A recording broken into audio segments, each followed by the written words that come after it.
कटोरी में पंचामृत बनाकर ले जाते हैं। दूध, दही, शहद, घी, शक्कर, ये सब मिलाकर यदि आप लेकर जाते हैं और ले जाकर भगवान शंकर के सामने समर्पित करते हैं, एक बेलपत्री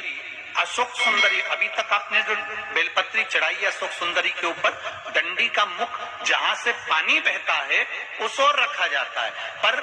जब हमें ऐसा लग रहा है कि हमारे पितृ भूखे हैं या हमारे पूर्वज प्यासे हैं या उनको भाग नहीं मिल रहा, इसलिए मेरा कोई काम नहीं हो रहा, इसलिए शिव राजी नहीं हो रहा है, तो ये बेलपत्री के भाग को बदल दिया जाता है। ये बेलपत्री अशोक सुंदरी की जगह पर जब चढ़ाया जाता है तो ये पत्ती का जो भाग है जहां से पानी बहता है उस ओर रखा जाता है और ये डंडी का भाग शिवलिंग की ओर रखा जाता है। और यहीं पर भगवान शंकर को जो तुम पंचामृत बनाकर लेकर गए हो वो पंचामृत चढ़ाया जाता है और वही पंचामृत थोड़ा सा शिवलिंग पर चढ़ा दिया जाता है। उसके बाद में पितृ पूर्वज जल की आस नहीं रखते, न भोजन की आस रखते हैं, क्योंकि शंकर उनको तृप्त कर देते हैं, शिव उनको पूर्ण कर देते हैं। हम तो कई बार कहते हैं महाराज जी, अगर ऐसा लगे किसी औषधि को आप ले रहे हैं, मालूम पड़े कि औषधि आपको लग नहीं रही है, शिव महापुराण की कथा करेंगे, मान लो औषधि आपको नहीं लग रही, आपने औषधि बहुत दिनों से ले रहे हो, कोई दवाई, मान लो आप किसी भी दवाई को ग्रहण कर रहे हैं और वो औषधि लगी नहीं रही है, वो शरीर को लगी नहीं पा रही और आप ठीक ही नहीं हो पा रहे, 15 दिन हो गए, 8 दिन हो गए, बताओ उतना की उतना ही लेना है, उतना ही उतना अपना भरा हुआ, वही की वही लीवर, वही की वही किडनी, वही की वही स्मरण, सभी कुछ वही वही है, उतने की उतना ही, बीपी भी ऊंचा नीचा चल रहा है पर लेवल में नहीं आ रहा, शुगर भी लेवल में नहीं आ रही, तो प्रयास करा करो महाराज, बेलपत्री के फल का जो गुर्दा है, अंदर का जो भाग है फल का, उसको पानी में गला लीजिए और प्रदोष कम से कम प्रदोष नहीं हो और बीमारी जरा दवाई लगी नहीं रही हो तो बिना प्रदोष के भी कर सकते हो, उसको पानी में गलाइए, आधा घंटा पानी में, जैसे आपको सुबह मंदिर जाना है 10 बजे, तो सुबह स्नान कर कम से कम 6:30-7 बजे उसको पानी में गला दीजिए और उस बेले के फल का गुर्दा से गला हुआ पानी शिव जी को ले जाकर समर्पित कर दीजिए महाराज। उस पानी में से थोड़ा सा 1 चम्मच पानी शिव जी पे चढ़ा हुआ लेकर आ जाइए। उस पानी को जो बीमार व्यक्ति है उसको औषधि देने से पहले मात्र आधी चम्मच से भी आधा चम्मच उसको दे दीजिए। भगवान शंकर का श्री शिवाय नमः तुभ्यम का जाप कर उस पानी को देने के बाद अगर आप औषधि देंगे तो ये पक्का है कि औषधि अपना कार्य करना प्रारंभ कर देगी और वो स्वस्थ होना प्रारंभ कर देगी, वो स्वस्थ हो। औषधि महाराज, एक बेल का फल लीजिए, क्या लेना है, बेल का फल, बेलपत्री का जो फल होता है उसको ले लो, उसके अंदर का जो गुर्दा होता है, अंदर का जो भाग होता है उसको निकाल लीजिए और उस बेल के फल में आटा सेक कर उसमें शक्कर मिलाकर उसको के अंदर भर लीजिए। अमावस्या के दिन सुबह 10 बजे से पहले उस बेल फल में जिसमें तुमने पंजेरी भरी है, आटा सेक कर भरा है शक्कर के साथ में, उसको अपने घर में घुमाने के बाद में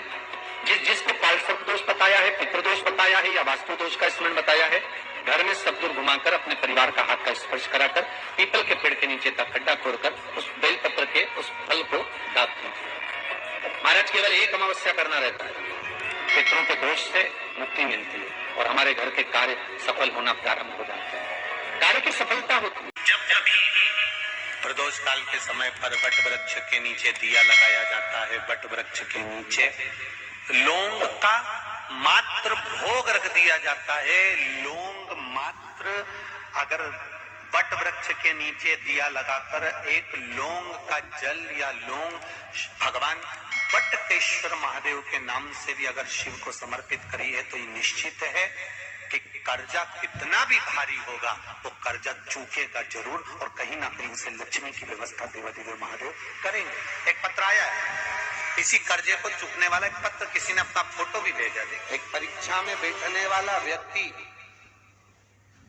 एक परीक्षा में बैठने वाला लड़का लड़की कोई एग्जाम में बैठ रहे हैं, कोई परीक्षा में बैठ रहे हैं और वो एग्जाम निकल नहीं रहा, तो गाय के दोनों सींगों के अग्रभाग, ऊपर का भाग, उसको हमारे यहाँ कैलाश पर्वत माना गया, उस पर शहद लगाकर, उसके अग्रभाग में शहद लगाकर बेलपत्री के मध्य भाग में उस सींग का शहद लेकर मध्य भाग में लगाकर शिवलिंग पर चिपका दीजिए सामने, और ओंकार का नाद कर कर उस पत्ते को निकाल लीजिए। उसका शहद मस्तक पर चंदन में घोल कर तिलक लगाकर परीक्षा में जाकर बैठिए। आप जितना याद कर कर गए हो, आपके सम्मुख में आपके एग्जाम में वही आएगा जो आपने याद किया है, और आप उसको क्लियर कर सकते। अगर ज्यादा दुख है, संकट बहुत भारी है, इतना बड़ा संकट है कि वो निपट ही नहीं रहा, फिर एक लोटा जल, उसमें थोड़ा सा चंदन का छींटा, एक सफेद पुष्प शिवजी पर चढ़ाकर उस चंदन के जल को, लाल चंदन मिल जाए तो ज्यादा अच्छा, शंकर भगवान पर धीरे धीरे अपने हृदय की कामना कर कर समर्पित करें। सुनेगा। 3 जगह पर अगर कोई बीमारी ऐसी हो गई कि वो समाप्त नहीं हो रही, बड़ी बड़ी तकलीफ, मतलब एक बार दवाई अगर चालू हो गई तो दवाई बंद ही नहीं हो रही है, तो उसके लिए आपको 3 जगह पर जल चढ़ाना प्रारंभ कर दो। मात्र एक हफ्ते से ज्यादा चढ़ाना भी नहीं पड़ेगा। जैसे एक हफ्ते आप टेबलेट लेते हो, गोली लेते हो, एक हफ्ते चढ़ाना प्रारंभ कर दो। सबसे पहले बेलपत्री के पेड़ के नीचे क्या करना है, जल का पात्र लेना है, उसमें 2 दाने चावल के डालना, 2 दाने अक्षत के डालिए। पहले बेलपत्री के पेड़ के नीचे जाओ, वहां जल चढ़ाओ, फिर जाइए पीपल के वृक्ष के नीचे, वहां जल चढ़ाइए, आखिरी में या तो शमी के नीचे या फिर आंवले के नीचे, इन दोनों में से कोई एक वृक्ष जिसके नीचे। पर एक हफ्ते अगर आपने आंवले में चढ़ाया है तो आंवले में ही चढ़ाना, शमी में चढ़ाया है तो शमी में चढ़ाना, ये बदल के मत चढ़ाना कि आज मैं शमी में चढ़ा देती हूँ, कल आंवले में चढ़ा दूंगी, ऐसा नहीं। मैंने कहा कि जब धन कम हो, संपदा कम हो, व्यापार नहीं चल रहा हो, बहुत कष्ट, बहुत तकलीफ की जिंदगी निकल रही है, 2 रुपए भी अगर खाने के लिए नहीं है तो एक बार प्रयास करना, घर में ही प्रदोष के दिन घी का दिया लगाकर या मंदिर में शंकर के घी का दिया लगाकर उसमें 2 बाती, कितनी बाती, 2 बाती रख, चाहे तुम लंबी रख लो चाहे गोल रख लो, पर रखना 2 ही बाती। घी का दिया लगाकर दुख दहन स्त्रोत का पाठ, दारिद्र दुख दहन स्त्रोत का पाठ बाजार में किताब मिल जाएगी, नहीं मिले तो मोबाइल पर सर्च कर लेना, उसमें निकाल लेना, उसका पाठ करो, कम से कम 5 प्रदोष तो करो। और बाबा विश्वास रखना शिव महापुराण पर, अगर पहली प्रदोष पर ही आपने अगर घी का दिया लगाकर आसन लगाकर शंकर के सम्मुख में प्रदोष के दिन प्रदोष काल में शिव की पूजन कर दारिद्र दुख दहन स्त्रोत का पाठ चालू कर दिया तो विश्वास रखना कि 5 प्रदोष तक तो बाबा खुद करुणा कर देगा। आपको मुड़कर नहीं देखना पड़ेगा,